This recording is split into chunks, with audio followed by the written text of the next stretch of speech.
qarax ay ku dhaawacmeen saraakiil Turki ah oo ka dhacday isgoyska Zobe ee magaalada Muqdisho. Soomaaliya oo markii ugu horeysay si madax banaan uga qayb galaysa shirweynaha duulimaadyada rayidka adduunka. Badbaxyo lagu soo horjeedo xarigii wasiirka amniga Jubbaland oo maanta ka dhacay magaalooyin ka tirsan gobolka Gado.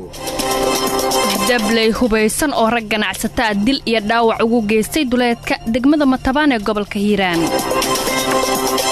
dhaxal sugaha boqortooyada Sacuudiga oo qirtay inuu lahaa mas'uuliyadii lagu dilay wariye Jamaal Khashoggi.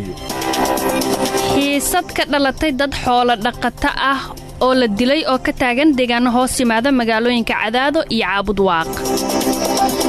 faahfaahin ka soo baxay weerar al-shabaab ay ku qaadeen magaalada Jowhar ee xarunta u ah maamulka Hirshabelle. iyo madaxweynaha Turkiga oo taageero xoogan u muujiyay dalka Iiraan. madkala ku celi warbali waran maxaan kaaga waramaa xaaladda dalka ma run baad rabtaa mise been run baan rabaa beeraraad ma leh kulmiye ka dhageyso wayna ka hadaba duurnimo khamiis taariikhduna ay ku beegan tahay 26 bisha 9 2019 warka duurnimada maanta waxa soo saaray Axmed Saciid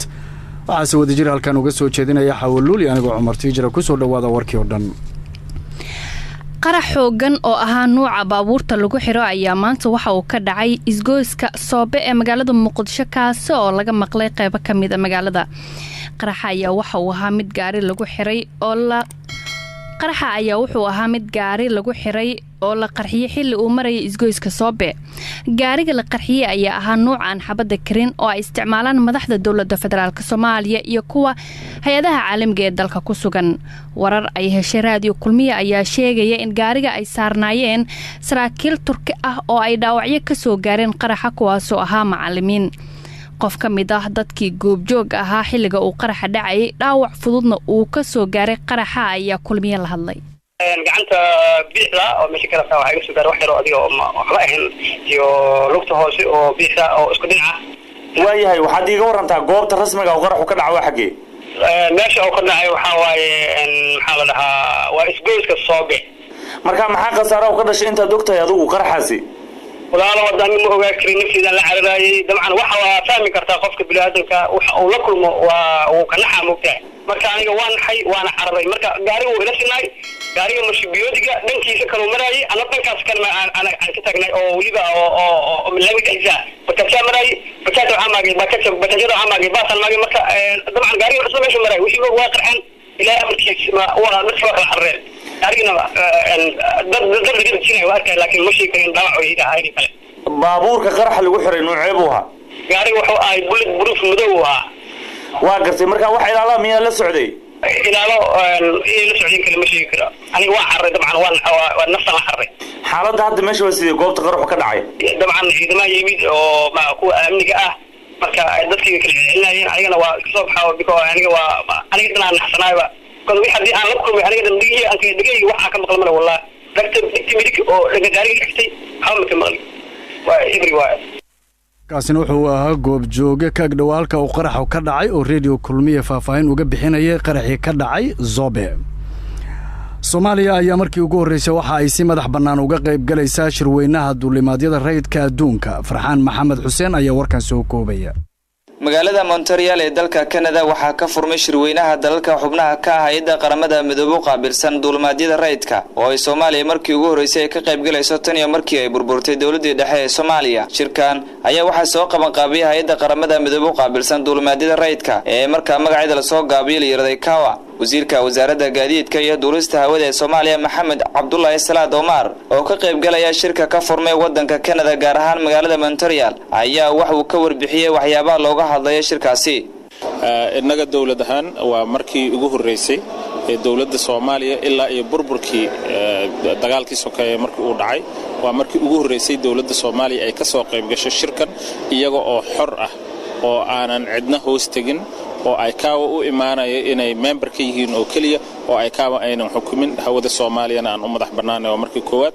Soomaaliya runtii waxaana loo arkay wadan yar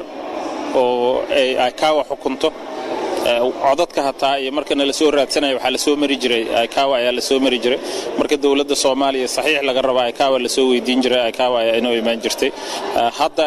inaga ayaa ahmiyad leh waa naloo imaanaya dawladda ahaan aad ayaa naloo qadarinaya waxaan u nimid shirkii 3 sanaba mar dhaco isugu yimaadaan civil aviationada wadamada adduunka oo dhan qolada memberska ka ah civil aviation ka adduunka dhamaantood isugu yimaadaan mid labaad waxaa nala socda wafdi Soomaaliyeed oo ka socda wasaaradda maaliyadda oo iyagana berrito nagu soo biiri doona haddii Ilaahay ka raali noqdo waxaan doonaynaa dhowr iyo 20 sano ee hawada Soomaaliya laga maamulayay Nairobi maamuleysay hay'adan dawladda rayidka Soomaaliyeed la xisaabtankeeda iyo xiritaankii buugaagta ayaan arintaas ayaan ku guda jirnaa insha Allah taala iyagana waxaan rajaynaynaa wixii clarification iyo la xisaabtankii intaas inaan soo gabagabeeyno maalmaha soo socda haddii Ilaahay ka raali noqdo dawladda Soomaaliya ayaa muddo dhow si rasmi ah u wareegtay hawada Soomaaliya muddo 30 sano kadib markii ay burburtay dawladda dhexe ee dalka dibadbaxyo laga soo horjeedo xarigii loo geystay wasiirka amniga Jubbaland Cabdirashiid Janan ayaa maanta waxa uu ka dhacay magaalooyin ka tirsan gobolka Gedo sida uu ku faahfaahinayo warkan Cali Cilmi Salaad banaanbax looga soo horjeedo xarigga wasiirka wasaaradda amniga maamulka Jubbaland Cabdirashiid Xasan Nuur Janan ayaa maanta waxa uu ka dhacay degmooyinka Luuq iyo Dolow ee gobolka Gedo dadka banaanbaxayay ayaa dawladda Soomaaliya ka dalbaday in ay xorriyadiisa ay dib ugu soo celiyaan wasiirka Jubbaland Cabdirashiid Janan wararka qaar ayaa sheegaya in dadka ku nool degmooyinka Luuq iyo Dolow ee maanta ka qayb galay banaanbaxa la soo qasbay oo guryahoodii xoog looga soo kixiyay sida uu keenan u sheegay mid kamid ah dadka ku nool degmada Luuq oo sababa amaan aan u qarinay magaciisa waxa weeye shacabka waxa loo qasbay oo loo banaanbaxay oo guryaha loo galay waxa weeye dinkiilaha oo la soo xiri weey ma raali kama hay xaafadaha loo galay xaafadayaasha ka loo diray waa la siraa markii walada waxa xukumo Jubbaland ma hoosta ka dawladda waxa xukumo wajii dibadda ka iyo kawaantada iyo dadka faaxo saddexda degmo ee hay'adaha buuraha ayaa si gaar ah looga barnaamijkaas magaalada magaalada kale baa Dolow iyo buuraha iyo Luuq ka soo diblabax saddexda magaalada barnaamij ma ka dhacay maanta waxaan hubaa Luuq iyo Dolow hubaa dhawaan ayay ahayd markii dawladda Soomaaliya ay wasiirka amniga Jubbaland ay ka qabatay garoonka diyaaradaha aadan cadde ee magaalada Muqdisho dawladda Soomaaliya ayaa wasiirka waxa ay ku eedeysay in dhibaatooyin bini'aadanimo uu ka geystay gobolka Gedo oo ay kamid yihiin xasuuq dad shacab ah loogu geystay gobolkaas aad u mahadsantahay Cali Cilmi dablay hubaysan ayaa rag ganacsato ah dil iyo dhaawac waxay ugu geysteen duleedka degmada Matabaan ee gobolka Hiiraan Cismaan Aadan Carays oo kulmiye uga soo warrama gobolka Hiiraan ayaa faafaynta warkan goordhow noo soo diray saddex nin ayaa geeriyootay laba kan dhaawac ayaa soo gaaray kadib markii habeenkii Cali dablay hubaysan ay ku weerareen deegaan hoostaga degmada Matabaan oo ka tirsan gobolka Hiiraan lama garanayo sababta ka dambaysa dilka ay geysteen dablayda eebtooda aan la garanaynin kuwaas oo dadka ay dileen ee ayaan ganacsato biyo dhaamin ka sameeysay deegaan hoostaga degmada Matabaan si aan wax badan uga ogaano qadka isgaarsiinta ayaa waxaan kula xiriiray Nabadoon Faarax Garaad oo isaga qaraabo dhaw yihiin dadka habeenkii Cali mashaqada ay ku dhacday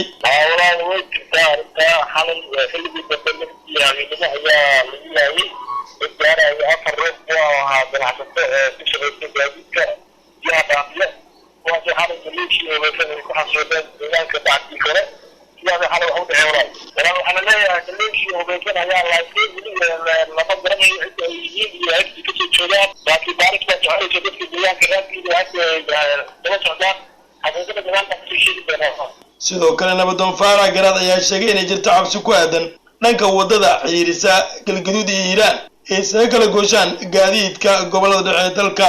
taasoo uu sheegay in hakad uu ku imaan karo gaadiidka waaweyn ee qaada ganacsiga noocyadiisa kala duwan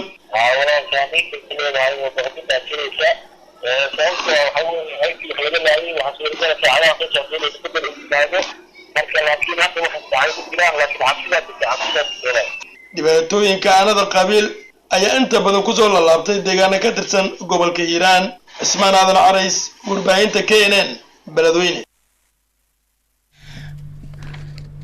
dhinaca kalena xiisad ka dhalatay dad xoolo dhaqato ah oo la dilay ayaa waxay ka taagan tahay deegaano hoos yimaada magaalooyinka Cadaado iyo Caabud Waaq ee gobolka Galgaduud. Sharmaarka Maxamed Maxamuud ayaa warkan inoo soo diray. xiisad u dhaxaysa dad xoolo dhaqato ah ayaa maanta ka taagan deegaano u dhaxeeya Biyo-Gaduud iyo Dhabbad oo ka kala tirsan degmooyinka Caabud Waaq iyo Cadaado. xiisada ayaa timid kadib markii kooxo ku hubaysan gawaarida loo yaqaano teknikada ay deegaanka ku dileen laba ruux oo kamid ah xoolo dhaqatada degan deegaanka Xanan Fariid oo u dhaxeeya Dhabbad iyo Biyo-Gaduud. Cabdiraxmaan Jaamac Xuseen oo kamid ah dadka degan halka dilku ka dhacay ayaa radio kulmiye uga warbixiyay sida ay wax u dhaceen. Xanan Fariid baan joognaa anagu dad deegaan oo degan baanan naamad waxay wax uga dhaceen waxaan ka soo weeraray deegaanka Dhabbadeed waxaan soo weeraray 4 teknika baakay muunaydi subaxnimo markii waagu bariyay oo dadku ay rinjiinayeen. haye maxaa dhacay marka? dad xaafadoodii joogay oo masaakiin oo reemiye ah oo guryahoodii joogay ayaa saaka lagu xasuuqa teknikadaasuna teknika militariya oo saanadaysan oo dawladdu leedahay ahayd dadka dhintay laba nin oo guryahoodii lagu dilay hadii la ku rooyay laguna laayay dadka laayana dad waxay ahaayeen sanad military sita kabay ciidankay siteen warkii ciidankay siteen tuutiyay wateen sidaas ay ahayd deegaanka Dhabbadeed ayayna naga soo weerareen. waa garta marka sababta ma la sheegay u soo weerareen? wada sabab kan warayna dad miyo la iska weerarana sabab la'aan lagu weeraray hadda laguna xasuuqay guryahoodii sababna loo weeraray sababta dadka masaakiinta guryahoodii loogu laayay oo lagu xasuuqay oo dumar iyo caruurba hadda maaragta lagu dhibaateeyay dad iyo dunyada annagu hadda wax xiriir lama leeyin teknikadaas aan soo gashay guryahoodii dad joogo iska shaacadeeyna ku laayeen saaka kuna xasuuqeen deegaanka Dhabbadeed ka yimaadeen kuna laab. dilka labada ruux oo loo badinayo inuu salka ku hayo aan qabiil ayaa ku soo beegmay xilli jiilaal adag oo ka jira dhulka miyiga waxaana cabsi badan hadda dareemaya dadka reer guuraaga ee iyagu ku nool deegaanada ay dariska ka yihiin labada beel ee xiisada u dhaxayso. dhinaca kale ma jirto ilaa hadda cid ka tirsan Galmudug odayaasha dhaqanka iyo waxgaradka labada dhinac oo ku baxay halka dhibka uu ka dhacay. Sharmaarka Maxamed Maxamuud radio kulmiye magaalada Cadaado. faahfaahin dheeri ayaa ka soo baxaya weerar al-shabaab ay ku qaadeen magaalada Jowhar ee xarunta u ah maamulka Hirshabelle. Bashiir Cali Daahir ayaa warkan noo soo diray. faahfaahinadan dheeraadka ee ka soo baxayo weerar dagaalamayaasha al-shabaab ay ku soo qaadeen fariisin ciidamada booliska Hirshabelle ay ku lahaayeen xaafadda Antuudaag gaar ahaan qaybta badda cas ilaa 15 daqiiqo ayaa lagu soo waramayaa in rasaas xoogan ay isweydaarsadeen ciidamada booliska iyo dagaalamayaasha al-shabaab ee weerar ka soo qaaday. laba askari oo ka tirsan ciidamada booliska Hirshabelle ayaa ku geeriyooday. qof shacabana waxaa lagu soo waramayaa in rasaasta ay gurigiisa ugu tagtay halkaas inuu ku geeriyooday. ciidamada booliska Hirshabelle ayaa haatan ka wada howlgal aagga barta kontarool ee weerarka dagaalamayaasha al-shabaab ay ku soo qaadeen kaasoo ay ciidamada booliska ay ku baadigoobayaan goobaha ay ka soo abaabulaan weerarada dagaalamayaasha al-shabaab. mid ka mid ah dadka ku dhaqan xaafadda Antuudaag ee magaalada Jowhar una dhawaa barta kontarool ee weerarka dagaalamayaasha al-shabaab ay ku soo qaadeen ayaan wax ka weydiiyay sidoo weerarkaasi u dhacay. waxa ku dhintay laba askari in rayid oo gurigiisa ugu gashay wax kale inta khasaare ay kala jiraan wallahi ilaa iyo 5 daqiiqo amal socday maya gudaha umta markii uu isku dhamaatay 5 daqiiqo kadib xabad dam ma dhicin gadaal u laatay ilaa meesha ku ekaayo hadda hawlgal ku jiraan iraadin iyo gabi laga soo weeraray. waa markii ugu horeysay tan markii ciidamada booliska Hirshabelle ammaanka magaalada Jowhar ay kala wareegeen ciidamada xoogga dalka Soomaaliya oo muddo ku sugnaa magaalada Jowhar ee xarunta dowlad goboleedka Hirshabelle. Bashiir Cali Daahir radio kulmiye Jowhar. warka duur ee radio kulmiye ayaad dhageysanaysaan. dhaxal sugaha boqortooyada Sacuudi Arabia Maxamed bin Salmaan ayaa sheegay in uu leeyahay mas'uuliyadda weerar lagu dilay sanadkii hore wariye Jamaal Khashoggi. bin Salmaan ayaa qoraal uu la wadaagay wariye Martin Smith ugu sheegay inuu ka warhayay dilka wariyaha oo 2 bishii Oktoobar ee sanadkii hore ka dhacay qunsuliyadda Sacuudiga uu ku leeyahay magaalada Istanbul ee wadanka Turkiga. hore qaar ka mid ah dawladaha reer galbeedka iyo CIA-da Mareykanka ayaa sheegay in mas'uuliyadda weerarkaasi lagu qaarajiyay wariye Khashoggi uu lahaa dhaxal sugaha Maxamed bin Salmaan, balse mas'uuliyadda boqortooyada waa mas'uuliyiinta boqortooyada wadanka Sacuudiga ayaa beeniyay in dhaxal sugaha uu wax ka ogaa dilka loo geystay wariye Jamaal Khashoggi oo ka howlgalaya wargeyska Washington Post. wax walba waxa ay ku dhaceen ogaanshahayga aniga ayaana iska lahaa dhammaan mas-uuliyadda lagu dilay wariyaha ayuu bin salmaan u sheegay jariiradda b b s xaawa ugu dambeyntiina madaxweynaha dalka Turkiga Rajab Tayyip Erdogan ayaa sheegay inuu garab taagan yahay dalka Iiraan xilli ay wajahayso cadaadis xoog leh wadamo badan ayaa Iiraan ku eedeeyay inay ka dambeysay weerar lagu qaaday xarumaha saliidda ee boqortooyada Sacuudiga bishan gudaheeda madaxweyne Erdogan ayaa waraysi uu siiyay TV-ga Fox News ku yiri u malayn maayo in ay sax tahay in Iiraan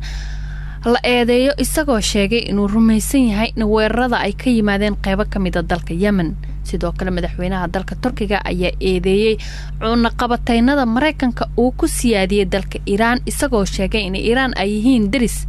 halkana uusan ku jirin cunaqabatayno la saaro hadalka madaxweynaha dalka Turkiga ayaa ku soo beegmaya xilli ay sii kordhayaan dalalka Iiraan ku eedeynaya weerarada loo geystay xarumaha shidaalka ee boqortooyada Sacuudiga balse Tehran ayaa iska diiday dhammaan eedeymaha ah in ay leedahay mas'uuliyadda weeraradaasi